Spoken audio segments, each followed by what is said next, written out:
상당히 우리에게 부담이 되는, 우리의 마음을 찌르는 그런 말씀이 아닐 수가 없습니다. 왜냐하면 오늘 우리가 읽었던 이 본문 말씀은 우리에게 이런 질문을 던지고 있기 때문이죠. 너는 정말로 예수를 따르고 있느냐? 너는 정말 예수를 따르느냐?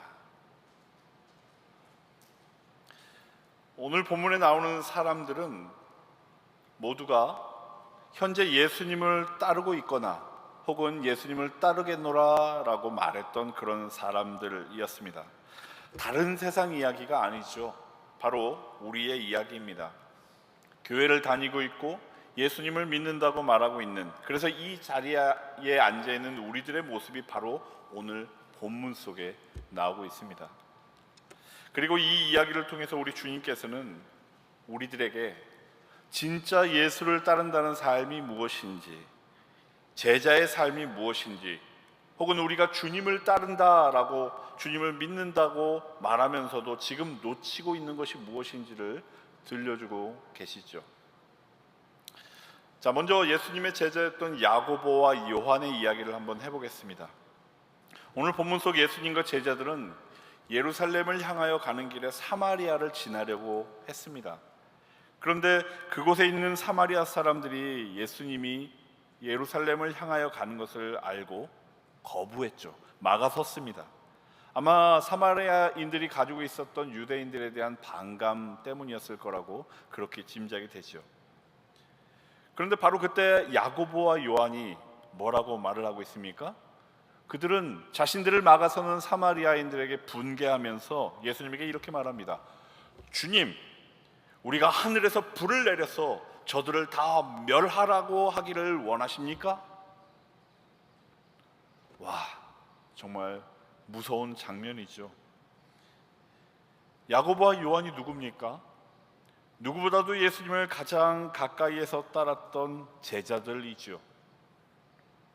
그런데 예수님이 늘 그들에게 가르치셨던 긍휼과 사랑의 가르침, 그 마음, 그것은 온데간데 없고 지금 그들은 하나님의 일을 한다고 하는 그 명분으로 오직 마음 가운데 심판과 징계와 복수만을 생각하고 있다는 겁니다. 아마 그들은 엘리야가 불을 내려서 군대를 멸하였던 그 열왕기하 1장의 이야기가 떠올랐을지도 모르죠.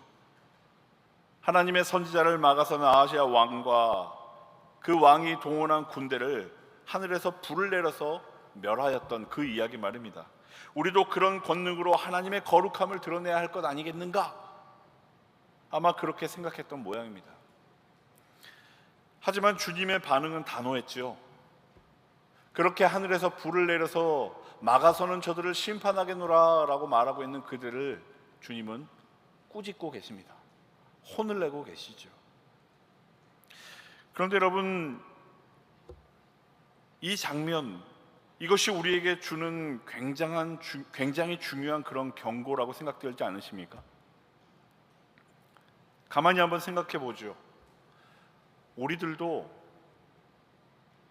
우리가 옳다 혹은 내가 옳다라고 하는 그런 명분에 사로잡혀서 내가 옳지 않다고 여기는 다른 누군가를 정죄하고 단죄하고 싶을 때가 참 많습니다. 하나님의 뜻이라고 하는 말로 하나님의 뜻을 따르고 있다라고 하는 그런 나의 자기 확신을 가지고 내 감정, 나의 분노를 스스로 합리화하고 있을 때가 있지 않았냐라고 하는 그런 말이죠.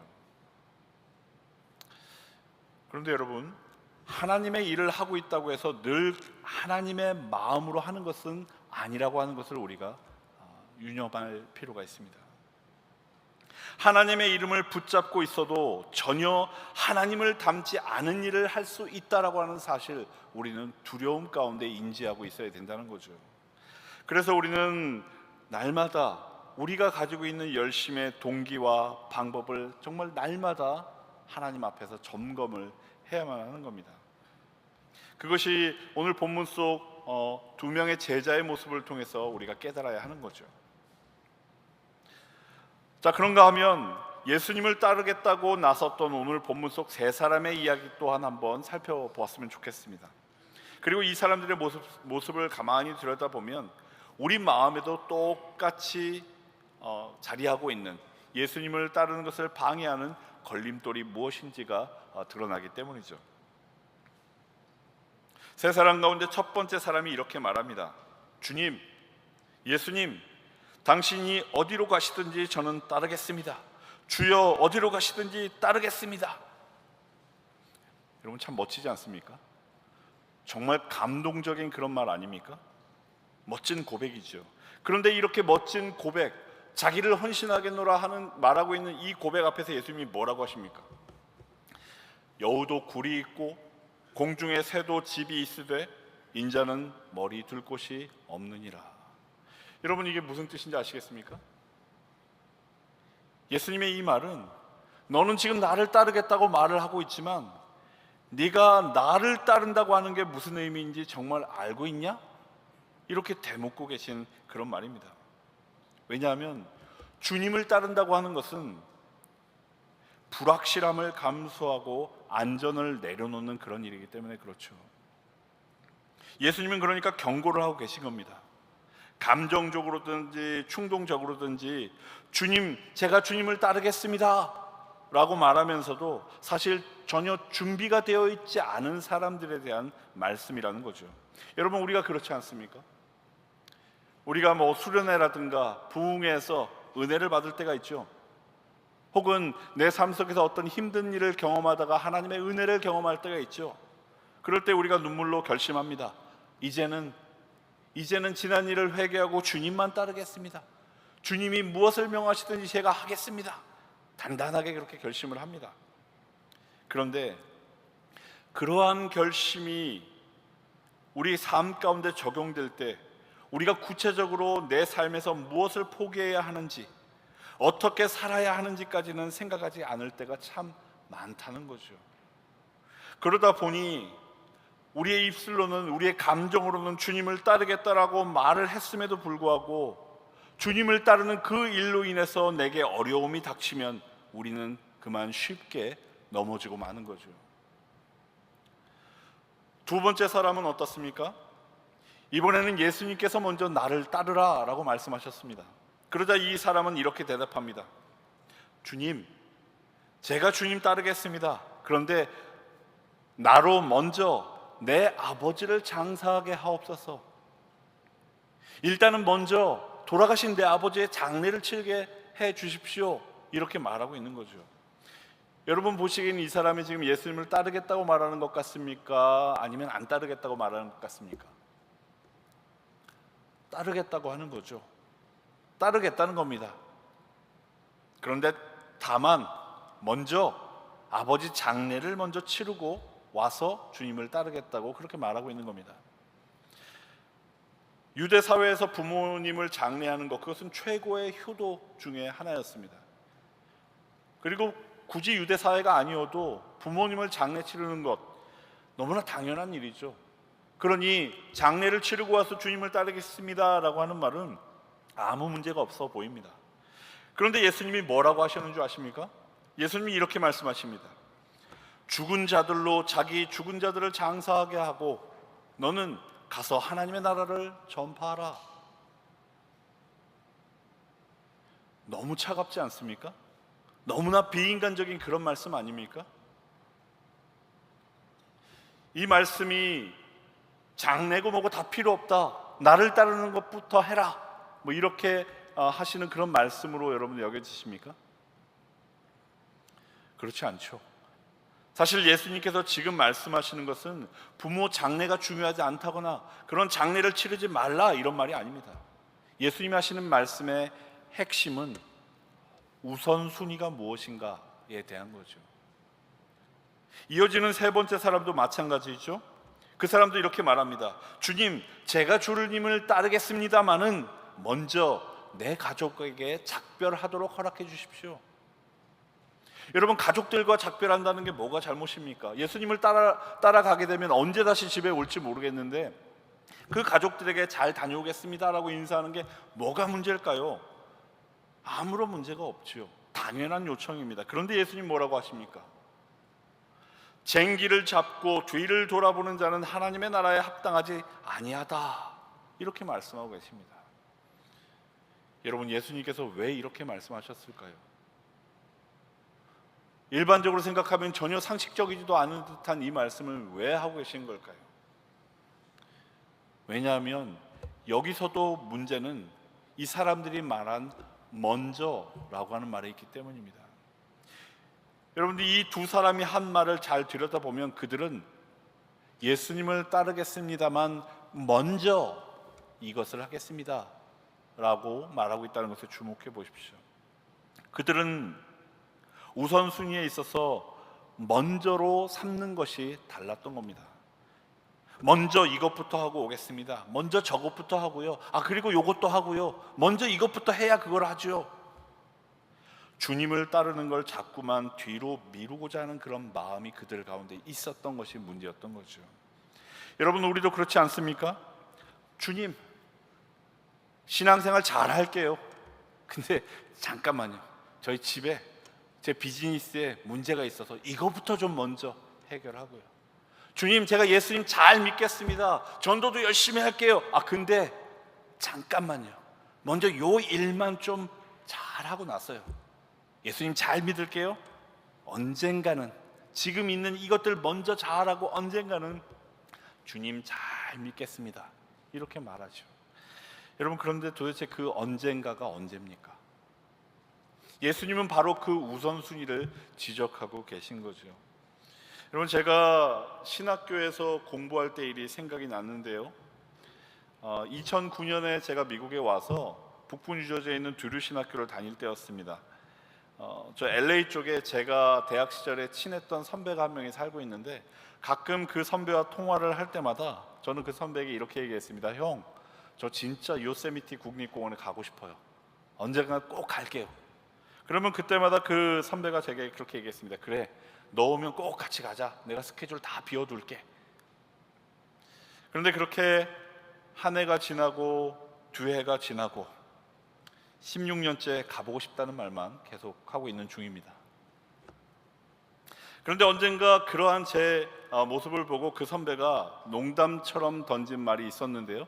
그 말이 떠올랐습니다. 그 선배가 저에게 이렇게 말했습니다. 야, 너 정말 요세미티 가고 싶어?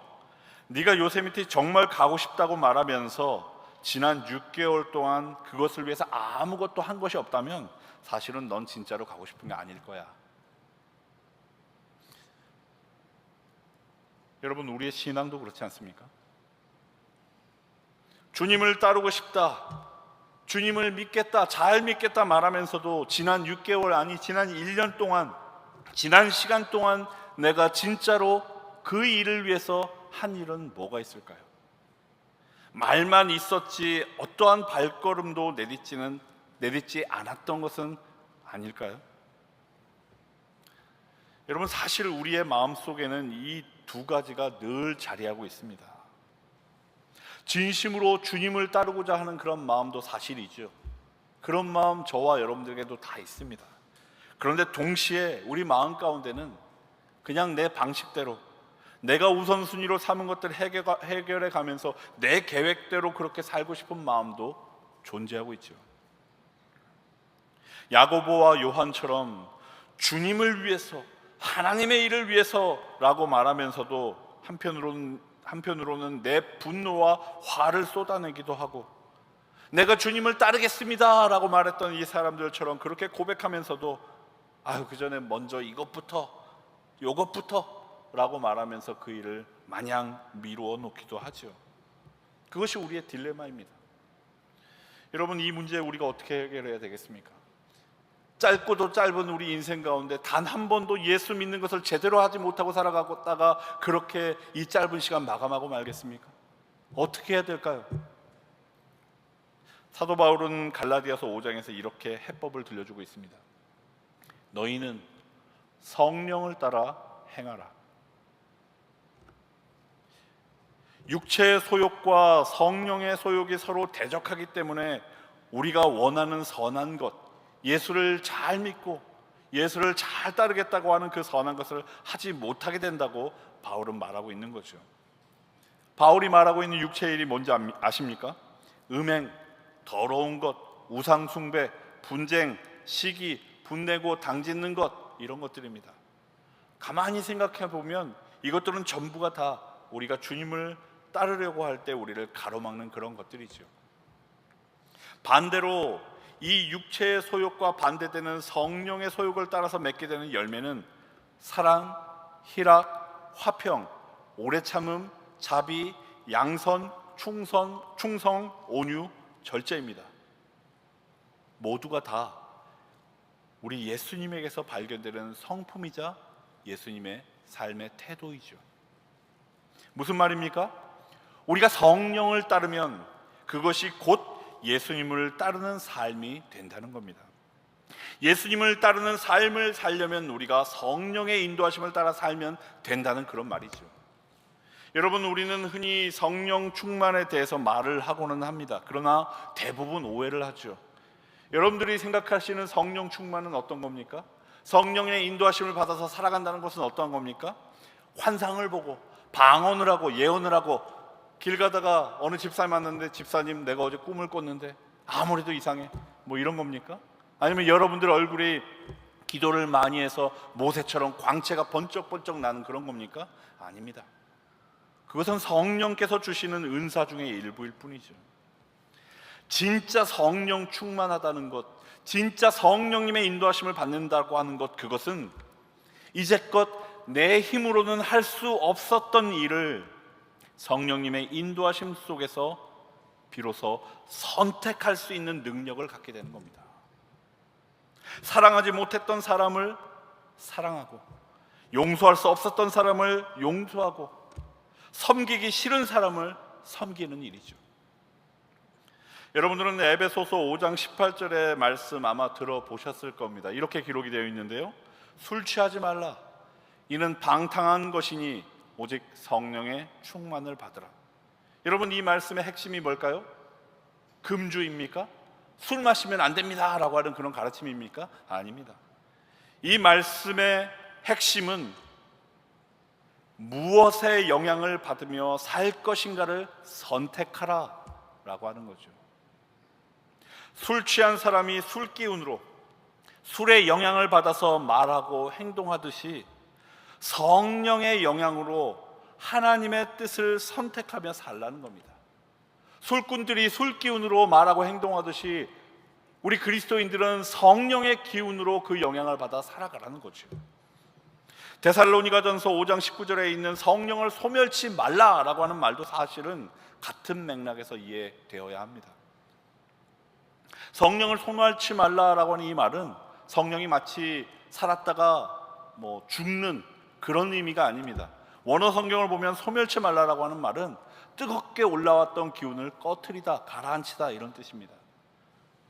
성령께서 우리 마음에 감동을 주실 때, 그래서 성령께서 우리에게 뭔가 선한 영향력을 미치고자 하실 때, 그래서 우리로 하여금 예수 그리스도를 따르는 삶을 살도록 인도하려고 하실 때에 바로 그때 그 우리 마음 가운데 찾아오는 성령의 감동을 꺼뜨리는 선택을 하지 말라라고 하는 거죠.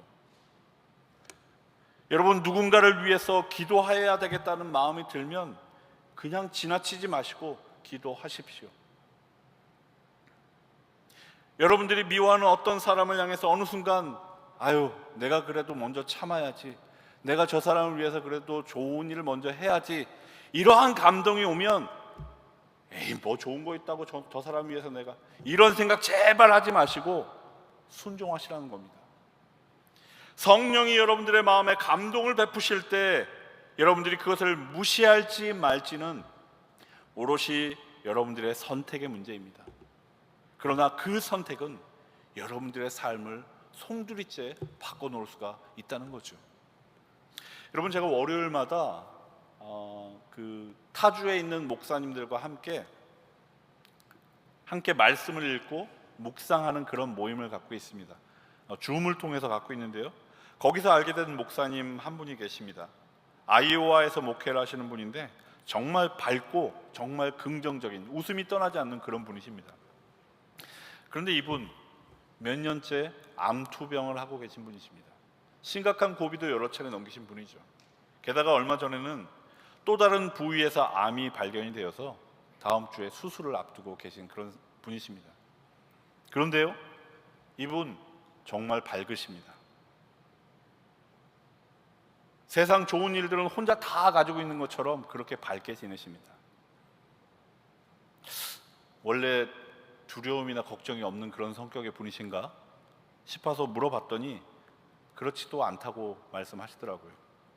본인도 무너질 때가 많고 하나님을 원망할 때도 많고 두려움을 느낄 때도 많다고 솔직하게 그렇게 나누어 주십니다.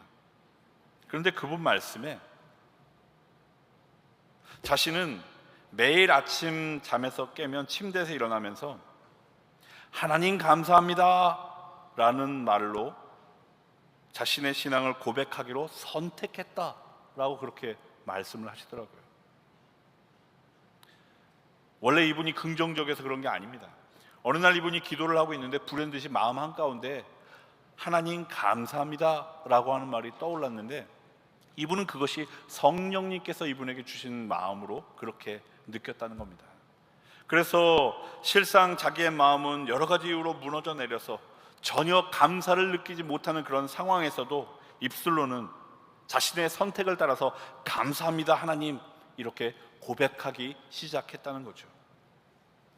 근데 그랬더니 놀라운 일이 일어나더랍니다. 본인의 입에서 나왔던 그 억지 감사가 점점 자연스러워지더니 그 이후로는 자신의 몸이 아프고 추가적으로 암이 발견되고 나쁜 일들이 벌어지고 있는 그 상황에서도 하나님께 감사할 일들이 더 자주 더 많이 보이기 시작하더라는 거죠.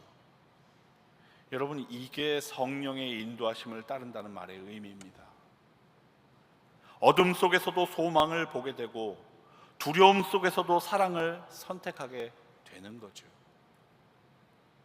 여러분, 우리가 사도행전 2장의 말씀을 보면 오순절에 성령께서 바람처럼 임하셨다라고 그렇게 묘사를 하고 있죠. 바람이 어떻습니까? 이 바람은 우리 눈에 보이지 않습니다. 그러나 어디든 불어가죠. 우리는 내가 만들어 놓은 틀과 기준에 맞는 사람하고만 가까이 하고 싶어 하지만 성령은, 바람처럼 움직이시는 성령은 그렇게 제한하지 않으십니다.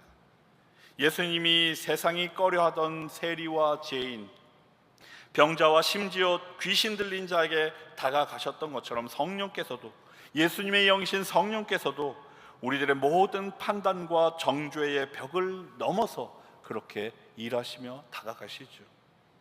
그렇기에 이러한 성령의 영향하에 있는 사람, 이러한 성령의 인도하심을 따르고자 하는 사람은 성령이 그러하시듯 예수님이 그러하셨듯 누군가를 판단하고 정죄하기보다는 그 사람을 품어주려는 선택을 하게 된다는 거죠. 그런 사람은 누구의 말이든 들어주고 누구와도 어울릴 수 있는 넉넉한 사람이 됩니다. 설령 자기 마음이 내키지 않을 때에도 그런 사람은 성령이 주시는 감동을 따라 사랑하기를 선택하죠. 그러면서 진정한 예수를 따르는 제자가 되어가는 겁니다. 사랑하는 우리 한마음교회 성도 여러분, 우리 주님께서는 오늘도 우리에게 말씀하십니다. 나를 따르라. 나를 따르라. 여러분들을 향한 예수님의 이 부르심은 언젠가가 아닙니다. 언젠가 너희가 원하는 말하는 그날이 오면 나를 따라라, 이것이 아닙니다. 나를 따라라, 이 부르심은 바로 지금에 해당하는 부르심입니다. 먼저 이것부터, 먼저 저것부터 라고 하는 우선순위의 그 탑 상위에 있던 것들을 내려놓고 정말로 주님을 내 삶의 가장 중요한 자리에 모시라고 하는 그런 초대이죠. 여러분, 그렇게 살아갈 수 있는 방법, 그 길은 하나뿐입니다. 성령의 이끄심을 따라 사는 거죠. 여러분들 살아가는 가운데 여러분들 가운데 계신 성령님께서 여러분들에게 무언가 감동을 주시고 선하고 아름다운 작은 것들을 희미하게라도 깨닫게 해주실 때 그 감동을 소멸하지 않고 작은 순종을 선택하는 겁니다. 사랑이 어려워도 사랑을, 용서가 어려워도 용서를, 품기가 어려워도 품음을 선택하는 바로 그것이죠. 여러분, 오늘 이 자리에서 저와 여러분들이 함께 결단했으면 좋겠습니다. 우리 입술로만 주님, 내가 주님을 따라 살겠습니다, 그렇게 말하지 말고 성령의 음성에 조용히 귀를 기울이고 작고 하찮은 것부터 실천해 나가는 주님을 따르는 제자의 삶, 우리가 선택하기로 그렇게 결단했으면 좋겠습니다. 여러분, 이번 주부터, 아니 오늘부터 당장 시작하시기 바랍니다. 여러분들의 매일 아침에 하루를 성령님께 맡기는 기도로 시작하십시오. 여러분들이 미워했던 사람, 여러분들의 마음에 품기가 어려웠던 사람을 위하여 한마디 축복의 기도를 하는 것부터 시작해 보십시오. 그리고 여러분들 주변의 사람들을 외면하는 것이 아니라 지친 누군가에게, 상처 입은 누군가에게 길지 않은 짧은 위로의 말 한마디, 격려의 말 한마디를 건네는 것부터 시작해 보십시오. 교회와 이웃을 섬길 기회를 찾는 일에서 시작해 보십시오. 말씀과 기도 가운데 여러분들 가운데 계신 성령이 주시는 작은 감동, 여러분 결코 무시하지 말고 그것을 따르는 선택을 한번 실행해 보시기 바랍니다.